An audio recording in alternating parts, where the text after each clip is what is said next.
Hey everyone, this is Andrea. I'm going to answer our questions for discussion for this week. The first one was your understanding of how cultural humility, awareness, advocacy, and social justice are important in the counseling profession. I really appreciated the way that the beginning of chapter 5 started with the definition of culture as the totality of learned socially transmitted behavior of a group that emerges from its members' interpersonal transactions.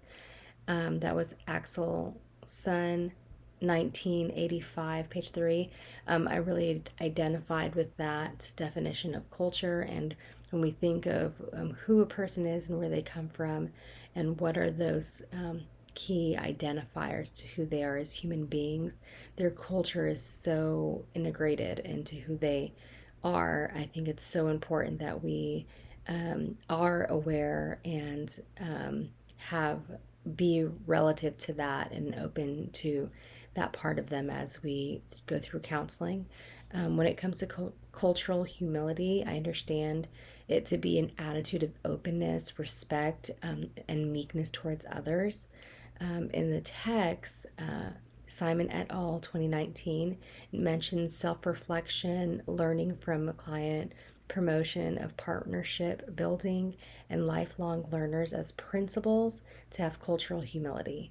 I think it's important that we continuously keep ourselves aware of how we take others in and what we do with the knowledge that we have about who they are and where they come from. Advocacy is something that I relate to. I identify myself as, I think specifically in my professional life, but in the relationships I have, I constantly find myself really advocating for the people around me. Um, so my first job after my undergrad was a domestic violence advocate at a DV center, and I worked one on one with clients. And I did group work with clients, but the big part of my job was advocacy, and I really worked with making sure that they had resources they needed, helping them make goals, and helping them follow through on what those goals were. And then now, as a school counselor, I really consider myself an advocate. Whenever someone asks me what my job is, I really say my job is just to get the kids what they need. So I really do everything in my power to make sure the student has the academics um, supports that they need so they can be the best student they can be, and that can be so many different things. So I really love that advocacy part of my everyday life. um, so when it comes to social justice, I think when we are um, operating out of cultural humility and advocacy, that is something that comes instinctually. So we really seek to stand up for those that need standing up for when we really think about who they are and care about those unique qualities of them that may be overlooked in some way or another.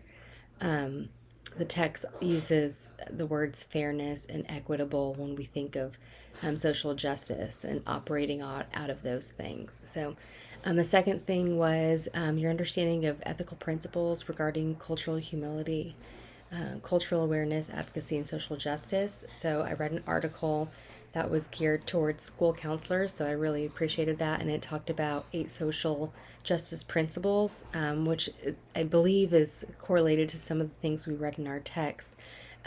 So this was Dogan 2022 stated that these 8 things were self examination, appreciation of others' worldviews and experiences, focus on their strengths, consciousness, sharing power, collaboration, taking action, and leaving students with tools. I think those are very important things, not only just for the school counselor that when we're working with students, but also in all counseling as we go through our program and we learn more and become counselors ourselves. So I think as we follow ethical guidelines, we realize as counselors that doing our job requires taking a stand with our clients.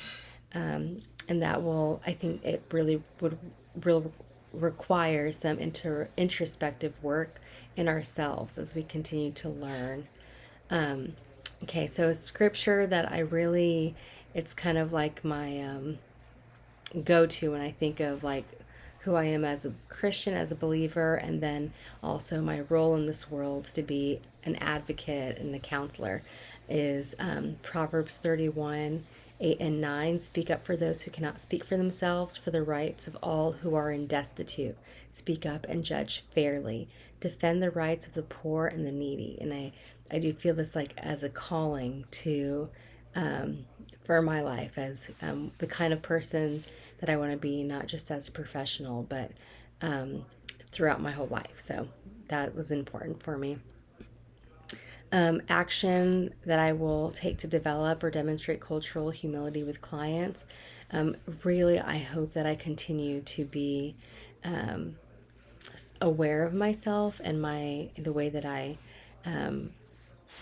think of others and make judgment before really getting to know why they're at the place that they're at in their life and what part of their culture really is represented in that. So I think in my life I've had the opportunity to I've traveled to different parts of the world, and my family's always been a part of Spanish speaking church where we were constantly interacting with people from different countries and cultures. And there are some things like I remember in Kenya, I really struggled with some of the cultural beliefs that they live by, and some of the people that we interacted with, and being able to identify that there's so much culture and their reality is not mine. So there was conflict in myself in that, and I think of that every time when I think of the people that we come in contact with and the differences that we may encounter. But then also, what are our ethical responsibilities when it comes to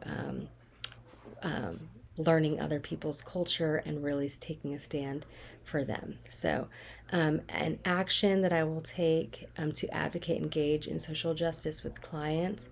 Um, there was a part of our text that talked about three specific areas that a counselor would take on. So, an advisor, advocate, and consultant.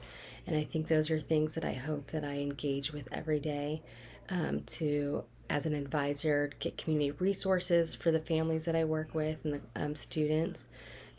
Advocate for, like I said before, advocating is very a big part of who I am, and I hope that I continue to do that. And then just be a consultant to help provide support where is needed. Um, so, those are the questions for this week. Thank you.